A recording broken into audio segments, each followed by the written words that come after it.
Good evening, boys and girls. Happy Monday. It is indeed Monday Madness. We have our top 5 talking points ready. The question is, are you? Here we go.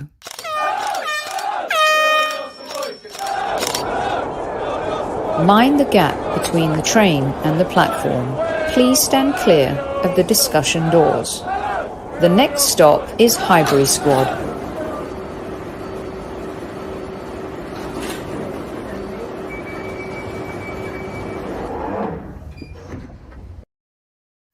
Good evening, boys and girls. It's another wonderful week ahead at the Highbury Squad. Welcome to the show, my podcast brother from another mother, Mr. Super Kevin Campbell. Bob. How are you, Soph? Oh, you know, I've recovered a little bit after yesterday. How about you? Listen, I'm all right. I've done some homework for today. I've had a busy day. So I've been working most of the day. So happy to jump on and obviously salute the squaddies. Good evening. At ease, everyone. Good evening to all the squaddies in the house. And yes, there is a bit of a new intro. What did you think of that one, Kev? You like that? I liked it. Thought I was on the way. I was on my journey. Which was nice. Exactly. You guys can let us know what you think in chat as well. Always love to hear your opinions. Seems like some of you are digging it already. So that's cool. Hope everyone had a enjoyable rest of their Sunday. It's not easy, Kev. It is Monday Madness. We've got some housekeeping items to cover at the very end of the show, and we will do that. But I want to get stuck into the top 5 talking points with you right away, Kev.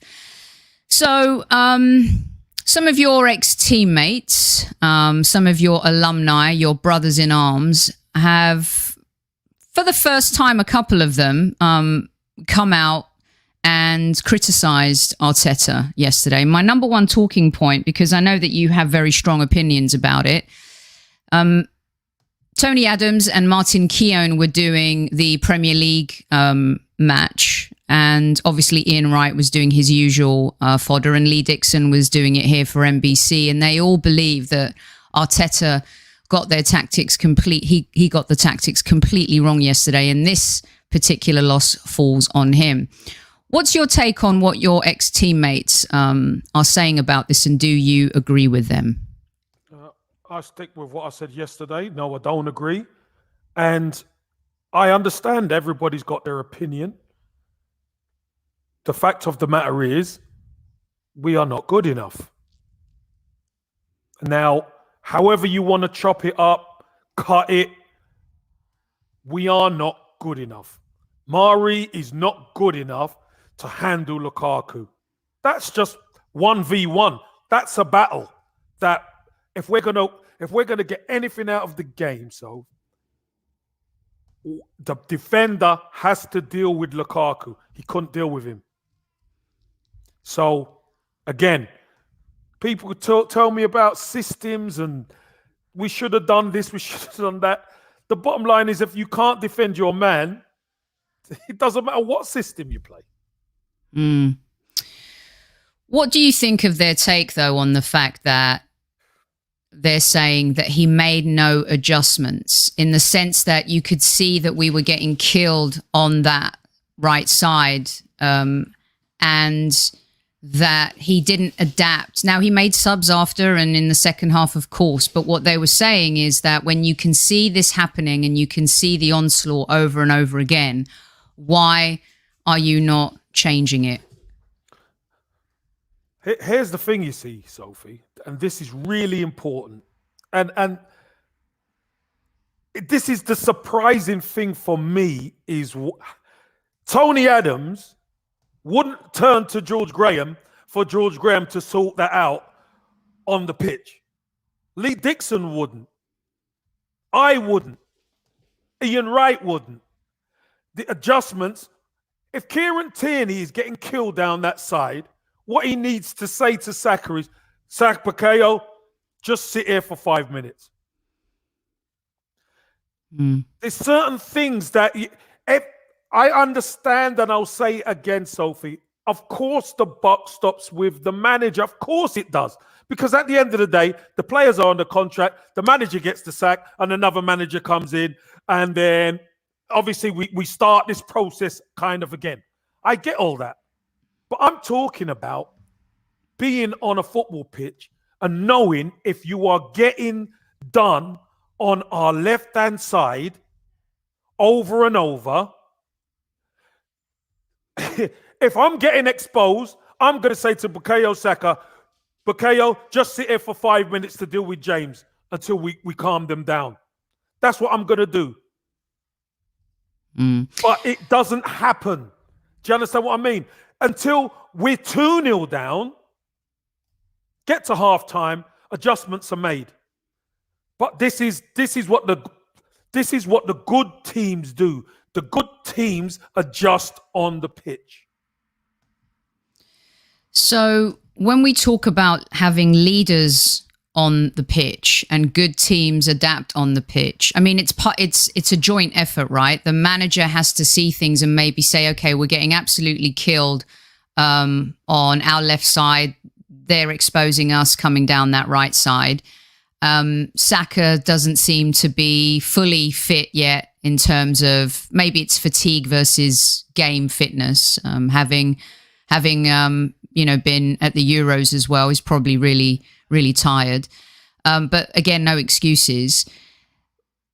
Are we then now saying that players like Tierney, who we think should be captain, isn't a leader? No, it's not. You understand what I'm asking there, right, Kev? No, yeah, 100%, okay. Sophie, and it's actually a really good question. So basically, what you're saying, if I may elaborate on it, is Kieran Tierney does have leadership qualities, but he's not the finished article. Because if I'm playing left back, Sophie, and I'm getting overloaded on that side, that means I need help. So it's either I grab a centre midfielder, which we can't afford because they're just going to keep rolling balls into Lukaku. Then I have to sacrifice Saka, who plays kind of higher up on that left-hand side. I'm going to say, hey, Bukayo, you're going to have to just come and sit in for 5 minutes. You know what I mean? Even at 1-0.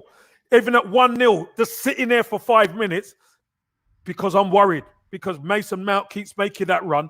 I'm having to move over and track him a bit. And then they're getting in outside me. So just sit there for 5 minutes.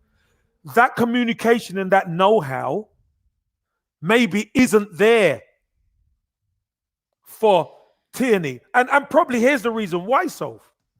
Because he's played in a dominant team up in Scotland.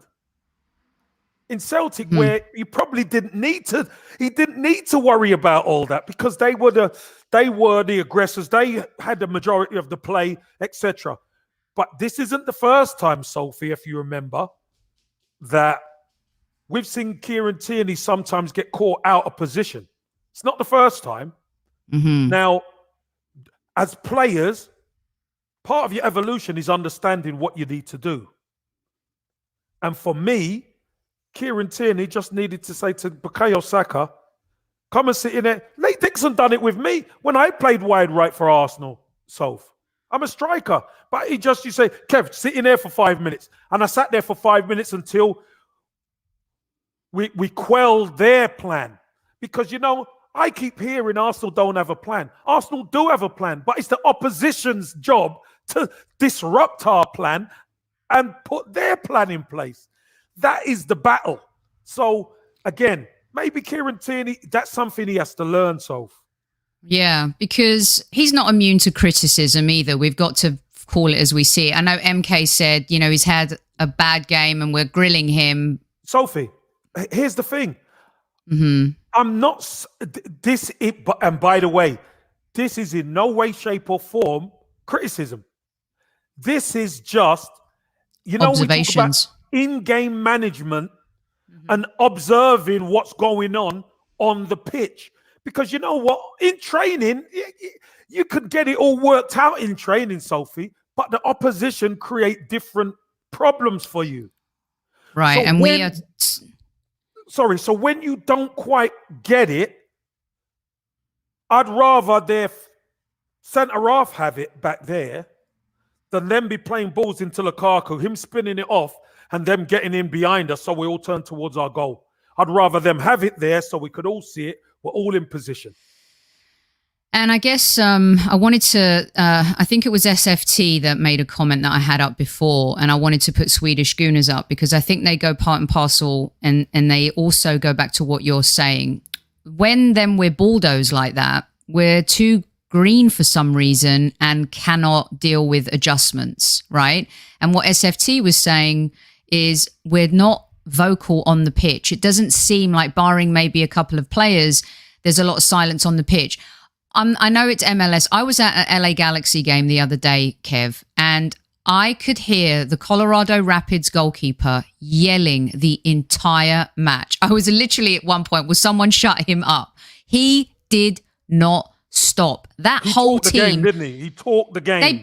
They talked LA out of that game completely. And what Swedish Gooner is saying here too is it does seem that some players play more isolated within themselves than they do as a group. Can you let me know what your thoughts are on those two things? Because I think when it comes to these kinds of games against Chelsea, you know, you're used to playing with players, and you as a captain, communication. Right. Basically, communication in the toughest games, that's where your communication is key. Against teams that ain't as good as a Chelsea or a Man City or whatever, you get away with stuff. But against the better teams, you will not, because they will keep asking questions of you, and you have to keep adjusting.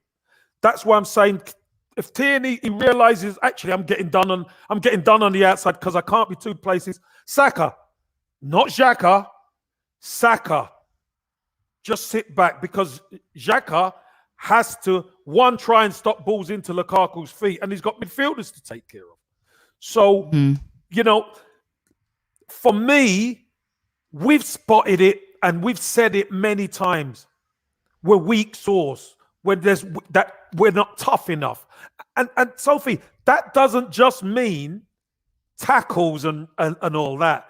That means communicating with you. Sophie, get beside me here.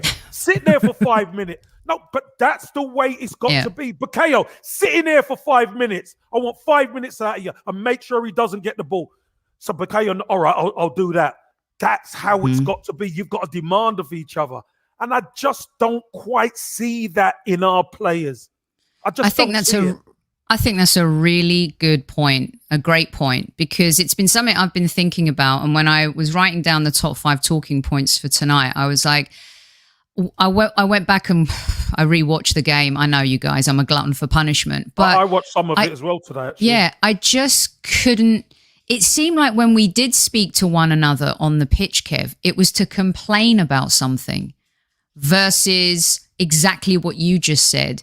And Lone Star just put up a comment too, in the sense that he remembers, was it Lukic, who was just really non-stop, like Gabby, you know? And when I see us in these moments of adversity, you know, it's all well and good, Xhaka going, come on. But maybe you should be saying exactly what you said. You stay there. You got to push back. Come on, guys. Like, and that's the part that isn't happening. Sophie, here's the key to it all. When you're a forward player, a lot of the time, you don't see the whole pitch, because you're always looking at angles and you're looking to interchange with people. So you don't get to see a good picture.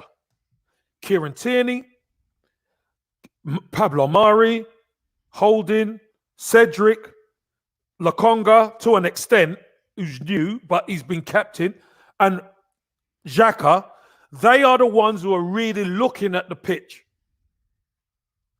That's why we say the engine room is so important, because sometimes these are the main guys who give the instruction. Give the instruction. Martinelli, no, we want you deeper. We don't want you too far up the pitch. Because what happens then is they start sliding balls in between.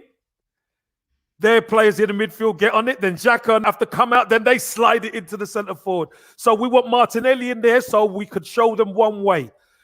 Little things like that is communication that actually makes the team better. But Kieran Tierney then has to communicate to Saka. Cedric has to communicate to Pepe. And it's a constant thing. And sometimes, you know what, Sophie? Some of the players are not vocal. But if you play for Arsenal, you've got to be vocal. You've got to be able to communicate. So I wanted to put this up from MK. Hey, MK, from our Arsenal Los Angeles family here. This is a good question. Are players worried about giving conflicting instructions, Kev? Is that possible? No, I don't think it is, because here's the reason why. On the football pitch, Sophie, I can only tell you what I see. So Kieran Tierney, if Kieran Tierney's getting done on the outside, Kieran Tierney shouldn't stay mute to the fact that I'm getting done on the outside all the time and leave Bukayo Saka at the pitch. What he's got to then say is, right, Bukayo, get in there for 5 minutes, because Mason Mount's making some really good runs and he's looking to go in behind Lukaku. I've got to track him. So you sit there for 5 minutes to deal with James, okay? He's seeing it. He's seen that. So Bukayo might argue, but what would Kieran Tierney then say? Bloody get in there. 5 minutes. See it through. And sometimes that's what you have to do. And that will affect your game plan, Sophie. But that's what the opposition is there for. The opposition is there to disrupt your game plan, to make you play the way they want you to play. Yeah. It's so funny when I was watching the game back. Lokonga and you didn't see, I did. Yeah. Yeah. And it's amazing when you actually sit and watch it back without the emotion of the day of the game, you know, and everything coming back. And someone was asking about the atmosphere in the stadium. We had our roving reporter on the ground send us videos and stuff yesterday, you guys, and you could see we had other podcasters that we were talking to and people in chat who were coming back from the game saying it was amazing. And of course, everyone was really proud of how the fans behaved, to be honest with you, because I think we were expecting the worst. But what I saw was there was an understanding between Lokonga and ESR, and that's happened very quickly. Found like they were on the same page, and it goes back to that conversation we were having, Kev, about Ozil on a good day was always 2 steps ahead of everybody else. And it felt like those two were definitely in sync. I think Gabby felt a little bit lost in that position. It's hard. It's a hard job for him. Yeah. And I guess there's the trust issue. You know, we talk about, this was one of my second points, is the trust that they have with each other, right? So there's one thing being vocal, of course, but the trust, it's so important the goalkeeper trusts who is in front of him. And it's so important the defenders trust who's behind them, but also who's in front of them too. They are the last line. The goalkeeper's the last line of defense, but the defense really are that last wall to break down, aren't they, Kev? Before you face the goalkeeper. And it just felt like, I mean, there was no trust between some of the players, and in particular after a while when you see a player struggling like Mari, what are you thinking as a teammate? Can you talk to me about that? Because I thought Holding did pretty well yesterday. Yeah, and when I watched the game back again, I thought he did okay. You know, he done okay. Here's the thing. There's 2 questions in there, so you've asked about how you gain the trust. How does the trust operate? Trust comes from winning, Sophie. When you're winning, that's when you get a lot of the trust. And trusting people shout. For instance, like I say, I operated at times at wide right, wide left for Arsenal as a striker. Why? Because I knew the shout I get from behind is what they see. And that's what I have to do. You know, if Lee Dixon said, Kev, I don't want you further back. I want you pushed on and be pressing their fullback. It's music to my ears because I'm on the front foot. The hardest thing is to get me on the back foot to try and track somebody all the time. But he's saying, Kev, do that for 5 minutes because that's going to help me out because I'm having to tuck in a little bit. So you do it. You do what you do. You trust the shout and you do what is right for the team, Sophie. Mm-hmm. But that comes with winning because when you're winning, Sophie, it's a lot easier because you know that sacrifice is going to get me up the pitch further in the game. Because they have to adjust then. Oh, right, I didn't think they would adjust like that, so we'll have to change. So it might make the opposition change. But when you see a player struggling, Sophie, like Pablo Mari did, and listen, he's not the first player who's going to struggle against Lukaku. I'm going to tell you that now. There's going to be many a centre-half who will not relish playing against him, especially with the quality he's got around him now. For sure. So when you see a player like that struggling, you can do one of two things, really, as opposed to leaving him on his own is not an option. One, you try and tuck people closer to him. So even if his player gets away, he's engaging with another defender. Mm-hmm. Or you stop the ball at source, getting into his man. Right. One of two. And unfortunately, there's no way we could stop the ball going in because they knew how to work the ball wide, then back, and then into Lukaku.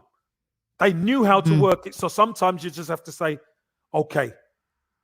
But Mari will want you to go all the way with him, and then the rest have to tuck round. But when you tuck round, that's when their wing backs become available. Because you collapse the defense. Right.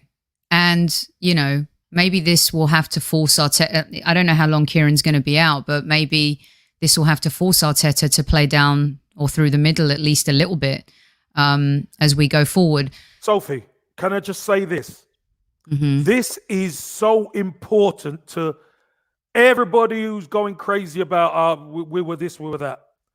If you do not have a striker who can hold that ball up, you are losing. Yeah. You were talking to that. First thing you said after the first, I don't know how long you said in our WhatsApp, like, we can't hold the ball up. This is why Lacazette deserves more respect. Big time. Because you see when he's not there, the ball doesn't stick, Sophie. And listen, this is no disrespect to Balogun. This is no disrespect to Martinelli because they're wonderfully talented players, but they're still learning the game. That's where the experience of Lacazette comes in. He knows how to get hold of it. He knows how to use his body. And he's not the biggest, but he's a tough little bugger. And he'll put his bum in, he'll put his leg in, and he'll win free kicks.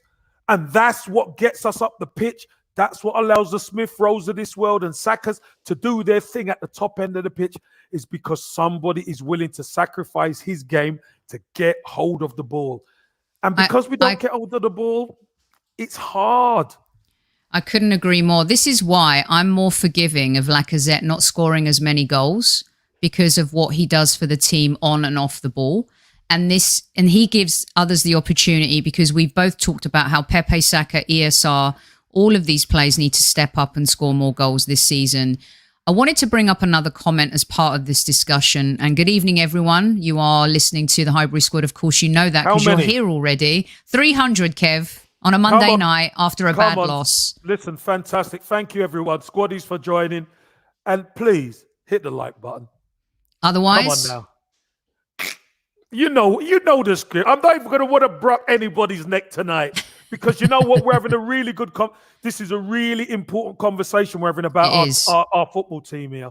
Yes. Honestly. It's not about Arteta in and out tonight. It's about how we move forward for the season with what we've got. I love these organic conversations that come from our points. Can I add something? Yes, because I want to get to this one. Yeah. Yeah, what I want people to understand is, and when you hear the discussion, if you get an opportunity, watch the game, watch the highlights of the game, and just see what we're talking about.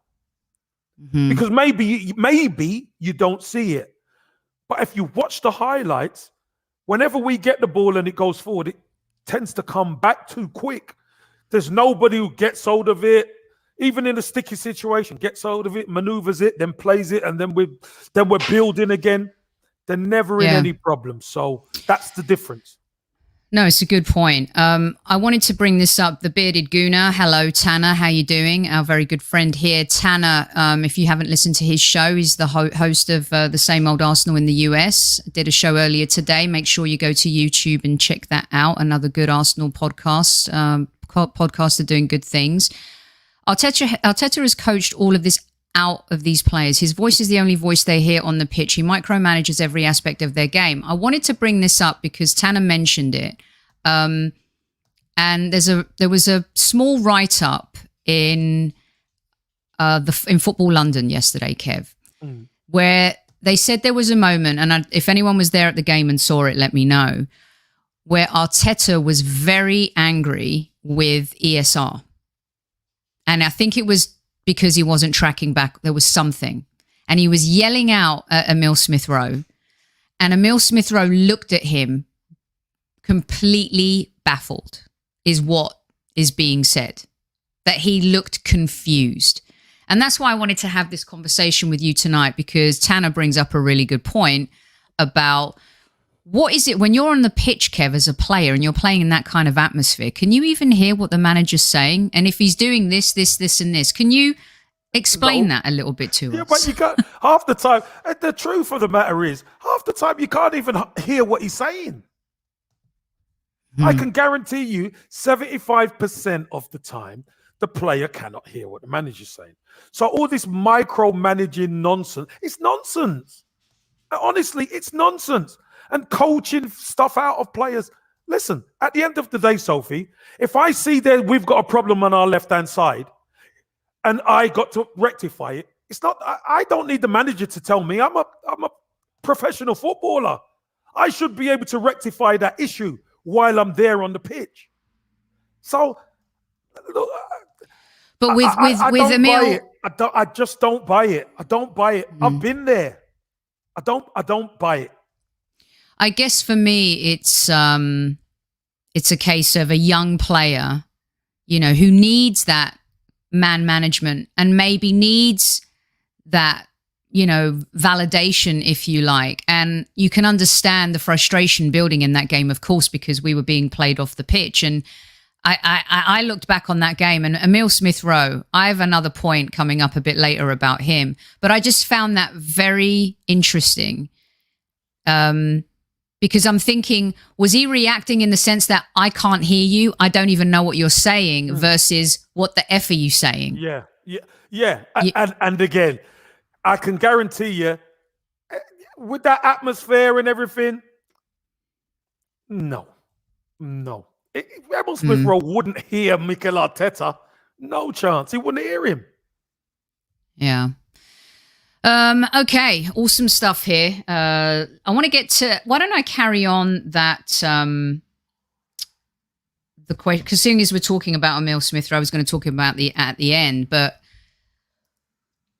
has he become, or is he becoming, Kev, more valuable to this particular Arsenal team? I'm not talking about popularity, I'm not talking about love, I'm not talking about any of that stuff. Is he becoming more valuable to this particular Arsenal team than Saka right now? Well, not at the moment. Although he has, I think he's had two decent games. I honestly do. I think he had two decent games, Smith-Rowe. But we know what Saka's done, and Saka's just getting himself fit again. But until we start winning, we're never going to know, Soph. We're never going to know, because while we lose or while we don't play well as a team, a lot of the good stuff, good performance, good things that happen by ESR go unnoticed. That's what I see. I think Saka again. He's finding his feet. We know what Saka can do. Now we're starting to see ESR step up a little bit, but he needs help. And until we start winning, that's when people are going to start really seeing ESR's progress, I believe. Kev, one of the things I saw a lot when I watched the game back is the end product. That is and someone I think just pointed that out too. The end product needs work. You can still see they're rough around the edges. Now, there are a lot of young players that have attributes to their game, and some are better than others, of course. But it just felt like Saka's final ball yesterday was poor. ESR maybe taking a shot when there's still a player that might be a little bit, more open. Yeah. And I'm not saying he did that a lot. I mean, I think he just shot once outside the box. And I think our stat, we said we don't shoot enough outside of the box and take those chances. But it just feels like, and that's age, is it, Kev? That's going to come with maturity. Yeah, maturity, experience. Because let's be honest, Emile Smith-Rowe hasn't even played one season in the Premier League. He's played half a season, off and on, and now we started the season. So he's still, whether we like it or not, he's still green. He's still green. Martinelli's still green. We do have green players in our starting for us. So it's amazing when you look at the opposition and you look at us and you look at the games that they've played and the games that our front boys have played. You can't even compare the two. Okay, so let's talk a little bit about those senior players. No, hold on. And what's this? Casey's becoming a joke now. It's becoming. I think he means it's becoming a joke now. Legends should stand up for the club. I think he's actually for you versus the other legends who are taking a pop at Arteta today. It don't look that way. Maybe to me. he can. Okay, listen. And here we go. All right, Taib. Seeing as you're so. The red card to whoever called Taib Saddam Hussein last week. That's out of order, Taib.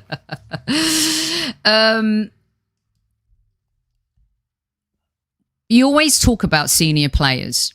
And when we had Fabregas come through and when Jack Wilshere was on the show, if you haven't heard it, it's on the YouTube channel, you can. He talked about the players he was surrounded by when he came into the team. And once again, it's really, really tough because when you see Chelsea's team, even Mason Mount is, how old is Mason Mount now? Is he 23? I don't know how old he is. He's still a young player. He'll be 23, 24. But he's matured so much quicker because who has he been surrounded by at the club over the last few years, Kevin? Sophie, let's even take it back even further. How many times has he been on loan? Yes. To learn his trade. I keep saying this, don't we? Me and you keep speaking. Oh, thank you, LK. Sorry then. My misunderstanding of your message. But we keep saying this about learning your trade. We've got a young player coming through called Aziz, who is very talented. Get him out on loan now. Get him out. Let him learn his trade now. Because you know what? Mason Mount's got football under his belt. He's got games under his belt. So when he finally gets the opportunity at Chelsea, he's seasoned. He knows what to do. But unfortunately, what we do, we see they're talented, we chuck them in, they have a good game and we expect them to carry us. Unfortunately, Sophie, it's the experience that has to carry the youngsters and help them. I felt really sorry for Martinelli. I did too. Really sorry for Martinelli because if you're a young striker or a forward, you need experienced players who can really help you. Saka's young, Smith-Rowe's young, Pepe's young and inexperienced. He's the most experienced of the front four. And the truth is that when you put that together with an inexperienced manager, it does present some problems than when you don't have the senior players that you're used to, because there are even more talented players coming through. Our good friend, and Liam, you brought it up, Charlie Patino, our good friend Dave Seeger has written a couple of articles about Charlie. Go over and check that on Gunners Town. Some people say could be one of the most talented players to come out of Arsenal in the last however many years. And I know we hear that a lot, but when Dave Seeger says it, I trust it. And they say more talented than even Jack Wilshere. Let's hope that, of course, he doesn't have to suffer injuries. Yeah, proof's in the pudding. We'll see them play. So then, Kev, when we look at the players, the DNA of players we're buying now, are we buying, like Tavares is young, Lokonga is young, Ben White is a little bit, he's young, of course. Ramsdale's young, 23. The profile is 23, 24, 23, 24, 22 of these new players. Have we had to do that because we cannot offer any European football this year? And therefore, the profile of the player that we have to go out and buy has completely evolved to when we still had Europa League football and we were able to convince Aubameyang, Lacazette, Thomas Partey, Gabriel, Pepe, Kieran Tierney to come and join the club. Yeah, there's that, Sophie, and there's also these players are moldable. They're malleable. You can get them and mold them into what Arsenal means. Because let's be honest, over the last 5, 6, 7 seasons, the players have been, we know what to expect. We blow hot, we blow cold. We blow hot, we blow cold. Now we're getting a young impetus that we can mold. You've got your Gabriels, who's young as well. Thomas Partey's experienced. So your centre backs, and let's not forget Saliba will be in that, who's still a baby, 19, 20 years old. Obviously, he's away. The key to it is this, Sophie. Even when the team doesn't play well, one, they've got to be able to communicate, and two, they've got to be difficult to beat. And in order to be difficult to beat, you have to have a mental toughness about you, regardless of whether Arteta's there or not. This has been an Arsenal trait for years, but we just don't seem to have it anymore. And Mikel Arteta's been in the club, and probably he's realized that it is not in the club, so he needs to get it in the club. Mm-hmm.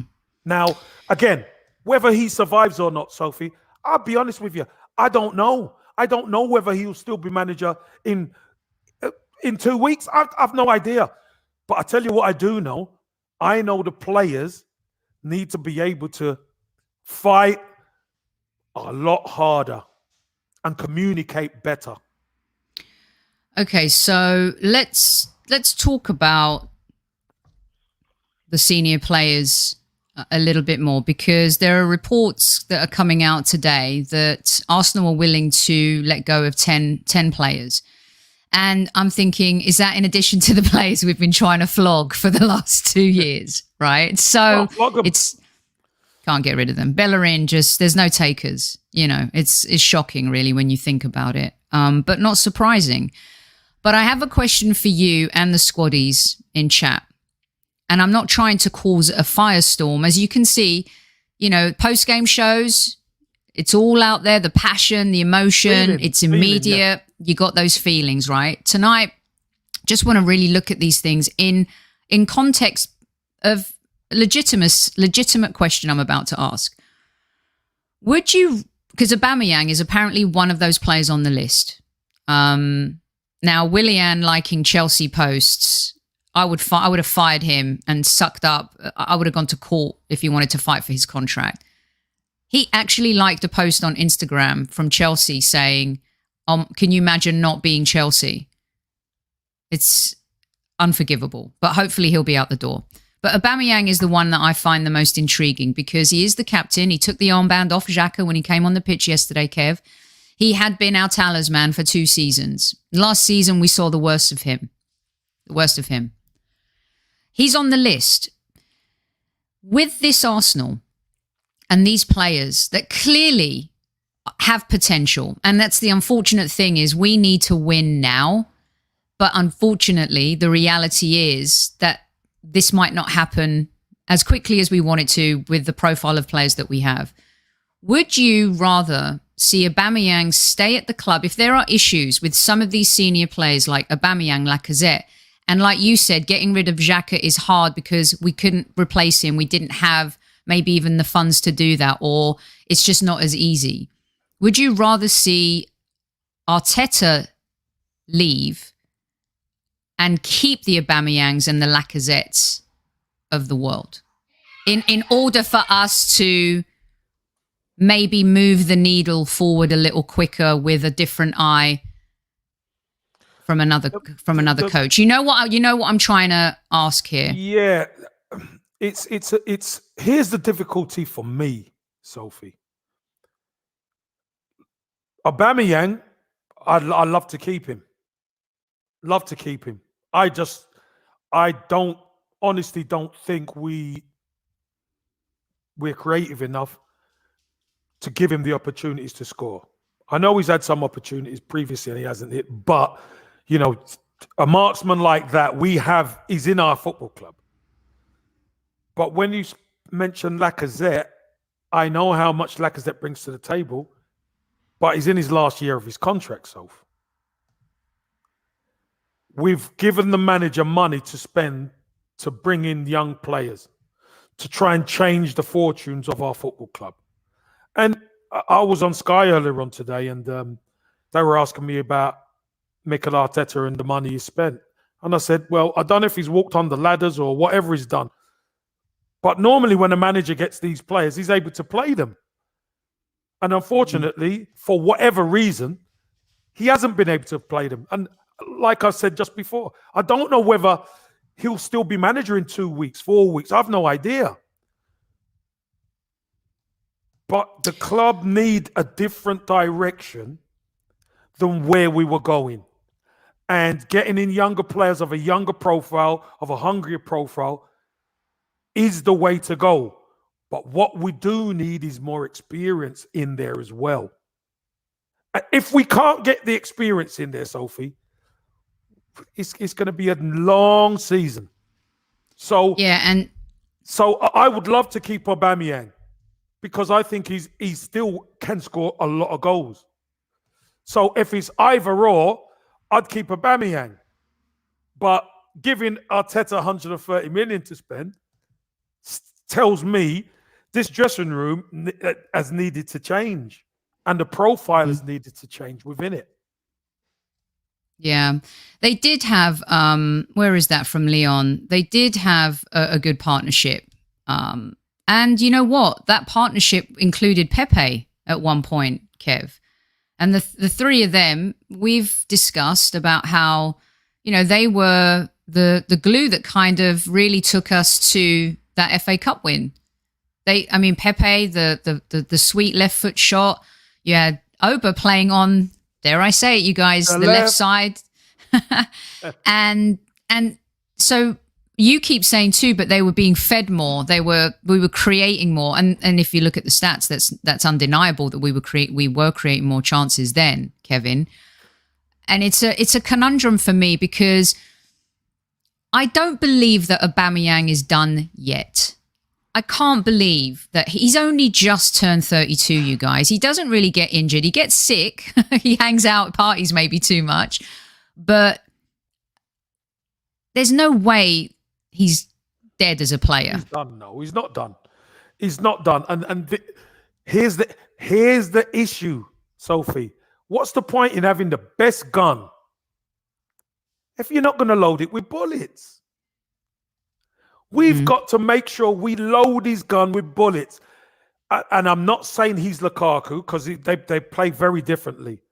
But you saw Chelsea they were starting to understand how to feed Lukaku. One game.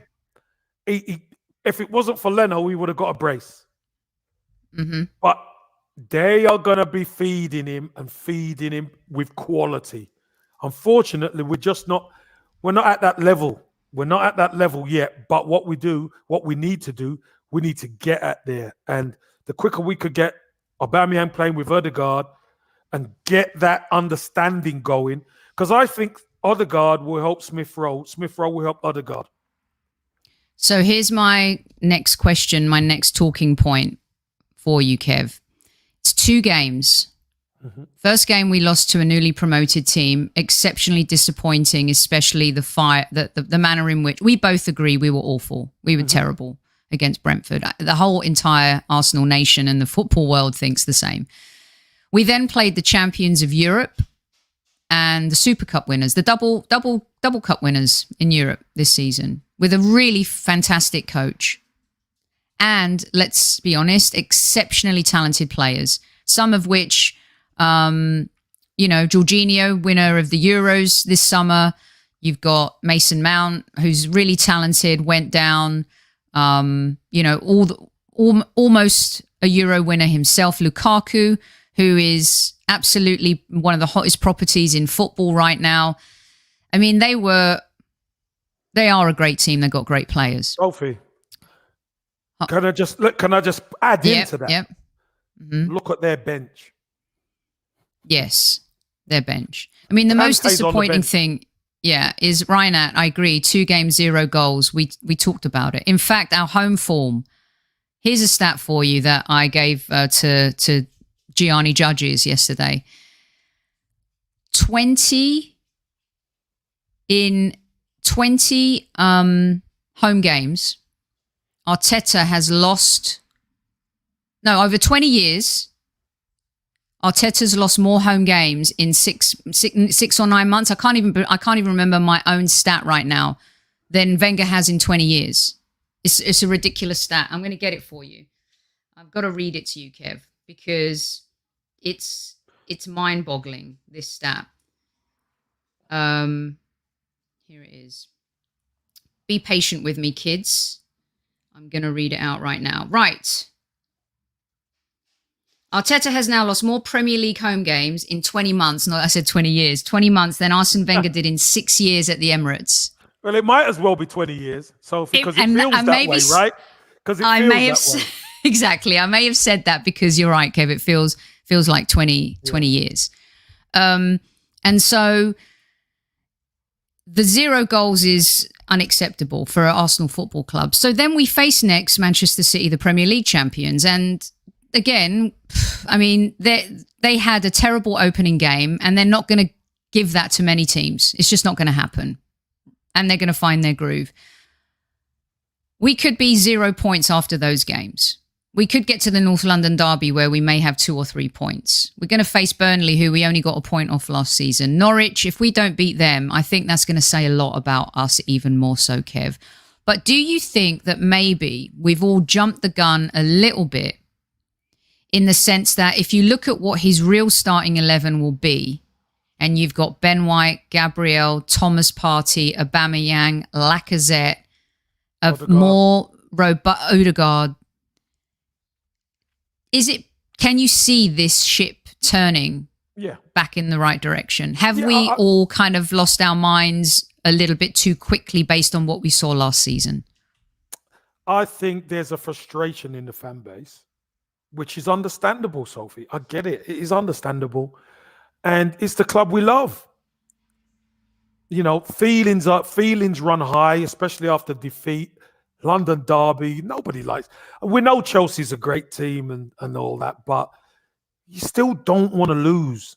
And sometimes it's the manner in the way you lose. You know, Lukaku bullying everybody, and it's just, you know, it feels like it's a lost cause for us, and we don't want to feel like that.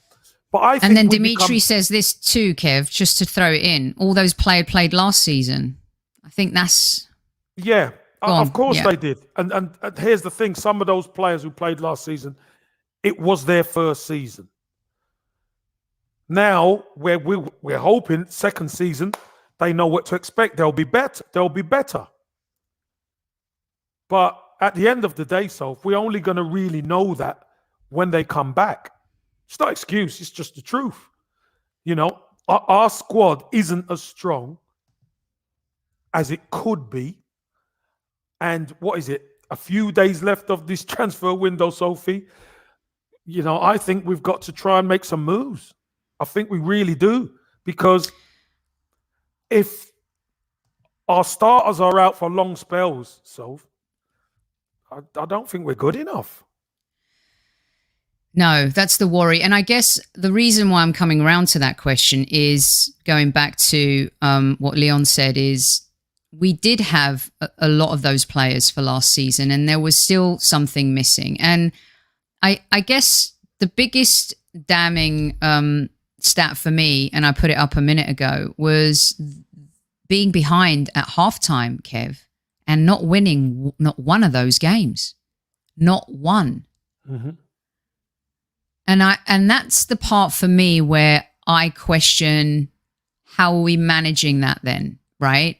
Halftime team talks too. I mean, you could argue that we came out a little better in the second half yesterday. It felt like we did. Yeah, I thought we adjusted. We came out with more energy. We came out with there was an adjustment in our game that Chelsea weren't cutting through us as easy. Mm-hmm. There was an adjustment in our game. But the adjustment then sometimes lets them be a little bit more comfortable at the back. And you saw them a bit more comfortable at the back at times, playing the ball around, but not penetrating us as much. This is why, Kev, I think I'm not saying Rob Holding is the answer, you guys, right? But yesterday, if you go back and watch some of the highlights, he wasn't the one being bullied. No. He wasn't. He was getting stuck in. And he almost got carded, didn't he, for that confrontation in the second half? I think it was, I can't remember if it was Jorginho or someone, but he was getting stuck in, stuff you want to see. Well, he got carded. He got carded in the first half, didn't he? Yes, and he almost got sent off. And yes. he had to curb it. Right. So maybe that's what I'm thinking of. It was the first half where he seemed like there was a confrontation in the second half as well with him. And I was like, you know what? At least he's letting them know you're not going to bully me. Yeah. Right. Which is why until Ben White, he's 50 million. It's very expensive. Do you think Gabriel would have allowed Lukaku to bully him as much? And explain to me why you don't think that he would have allowed. I'm not saying he wouldn't have got the best of Gabriel. I'm talking about would have he allowed himself to be bullied and humiliated a little bit. Different player to Pablo Mari. Gabriel relishes the physical challenge. Gabriel would go strength for strength against Lukaku. And the one thing I can guarantee you is on the turn, Gabriel would have had the power to stop Lukaku and be physically goal side of him. Whereas Pablo Mari fell on the floor hoping he would get a free kick. Mm-hmm. Whereas Gabriel could go strength for strength with Lukaku. I'm not saying he's stronger than Lukaku, but he has the position because he's behind him. So he could have put his arm across him and he's stronger in that sense because of the position to be goal side. So when the ball comes in, he can clear it away. Pablo Mari, I think, didn't relish that physical challenge. Yeah, yeah. And by the way, if you think Holding doesn't have pace, then what's Mari gunning you down? All right, brilliant stuff here on Monday Madness, top 5 talking points. Just going to check that I haven't forgotten anything here on my to-do list, everybody. I do have one more, and this one is one of those, you know how I like to throw in like a crazy question at the end, you guys, sometimes. So is this number 6? This is, yeah, this is the bonus. Is it 5A? Is it 5A? I've taken 5B, sorry.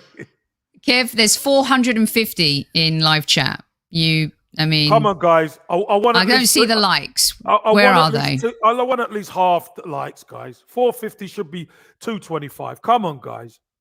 Come on. Let's have some likes here. All right, here we go. I like playing the what if game. You know me. Let's say Arteta gets sacked. Let's say, which I don't think is possible. Vinny's against it. Hey, I thought you were for it, Vinny Vieira. He's trying to become a Palace fan because Vieira's gone to Palace, this one. Cheeky bugger. Would fans be open to Arsene Wenger coming in to manage the club until the end of the season? No. I don't think so. I don't think so. We've done that one for 20 odd years. And whether we like it or not, part of the current problem is because of the back end of Arsene Wenger's tenure. So some of this legacy stuff that we're seeing in the transfer market is because of the recruitment during the Arsene Wenger years as well. We've got no assets. Our only asset was Willock. Here's the other one, Sophie. And you've got me going now. You've got me going now, right? Eddie Nketiah, Arsenal want 20 million for him. He's got 1 year left of his contract, and there's two teams who want to pay 10 million. Do the deal. Get some money in so we could go and get somebody else in. Right. You know what I mean? Do the deal. But again, this is the type of thing that used to happen under Wenger. Keeping these players still in the mix. And listen, I think Arsene Wenger is a wonderful guy. He's a wonderful Arsenal man. But there is a saying, Sophie, you never go back. Never go back to the X. Never We've go all been back. there. No, don't do it. We've all been there. You know, I'm asking just because out of devilment, you're asking out of devilment. I like Marcus says I'd take a wooden chair. Someone said I'll take Ted Lasso. Oh, Jesus Christ. Oh my goodness. Well, look, it was a question worth asking because let's just say things get so desperate, so desperate. Jonathan wants Kev in. I that's why I asked that question. It was a bit devilish. You're right. It was. But I thought it'd be fun for a Monday. Make sure everyone's still awake, Super Kev. It is. Hey, listen, you kept me on my toes. I could tell you that much. Wow. But I wish we could give Conte the world. Yes, mate. But you know what, Soph? Again, if the club had the ambition, let's have it right here, Soph. If the club had the ambition, Arteta wouldn't even be in the manager's job. It's true. It's true. So, yeah, Gunnosaurus has even got his hand up. Look, yeah, definitely. Do you understand what I mean, so? Yeah. He wouldn't have even got the job because they would have gone for, look at the managers who were available, Allegri's and all these guys. They would have gone to them to put us back on that pedestal. But the thing is, no. They didn't do that, and yeah, we're in the crap right now, and you know, I think it's going to get a little bit tougher for us. It's going to be all right in the end, but it's going to get a bit tougher. Yeah, I don't think we'll be relegated. I really don't. I know I say that Leeds fans, Forest fans, Villa fans, I'm sure all said that, but when you have like Norwich, I think, are going to be struggling. There's going to be other teams. I'm sure we're going to be able to string at least 5 or 6 wins together to survive, you guys. A real quick housekeeping notice. I'm going to be launching a new series this week called Talented Gooners. I've told you guys about it. So look out for that. It's going to be part of our pre-recorded series. And what our goal is, it's going to be a nice shorty. It's about 15 minutes where we showcase Gooners doing great things in the universe. please go over to the Football Content Awards and vote for our very good friend, Mr. Magic Mike, and the Gooners podcast. They are officially nominated, and then they made the final category for the best charity campaign, Kev, for Gooners versus Cancer. So Fantastic. please swing by and give them a vote too. And this is a fantastic cause that I saw over the Twitter sphere this weekend. A group of ex-footballers put together the Defib Derby, and it's all about fundraising for the purchase of life-saving defibrillators. It's based on a story where a father was able to save, I believe, his son's life. I'll give you more information about it tomorrow as well, and I'll make sure I have the Twitter handle for you too. But in the meantime, I will retweet it again, and I will have it in the bottom of the description for the show today, Kev. This is a fantastic cause, and the more you read about it, the defibrillators, having them around in local areas is massive. It's made a massive difference. It has made a real massive difference, and it's a great cause. It is a great cause. Yeah. Okay, fantastic stuff, you guys. That's all we've got for you. Tomorrow, we're going to be answering a lot of the YouTube comments. Okay, now there's a lot of people that listen to the show not live, and there are some fantastic comments. And also vote for Curtis, of course. And if you've got an extra vote, vote for our good friend Tom at Gooner Talk TV as well. We are going to be answering your YouTube comments. By the way, next year we'll be winning that award. I'm just saying.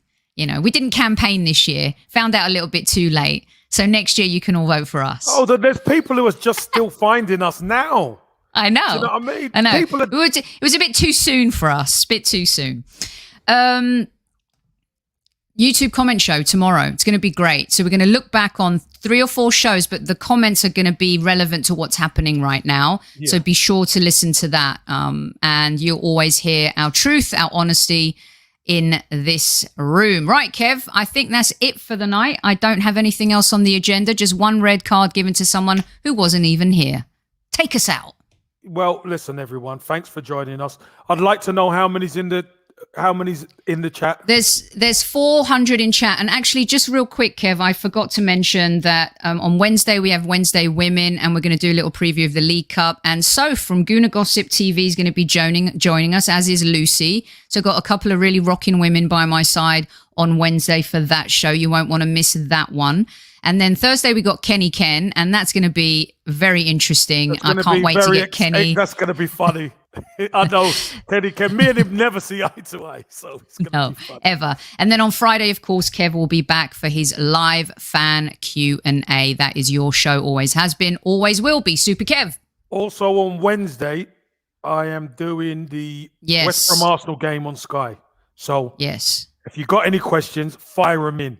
And we hopefully get you on Sky so I can answer a couple. There you go. Woof. So, everybody, beat them. Right, guys.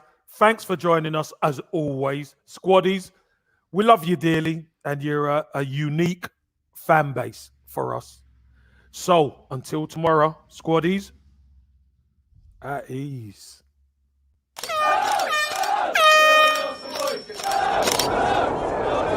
Mind the gap between the train and the platform. Please stand clear of the discussion doors. The next stop is Highbury Squad.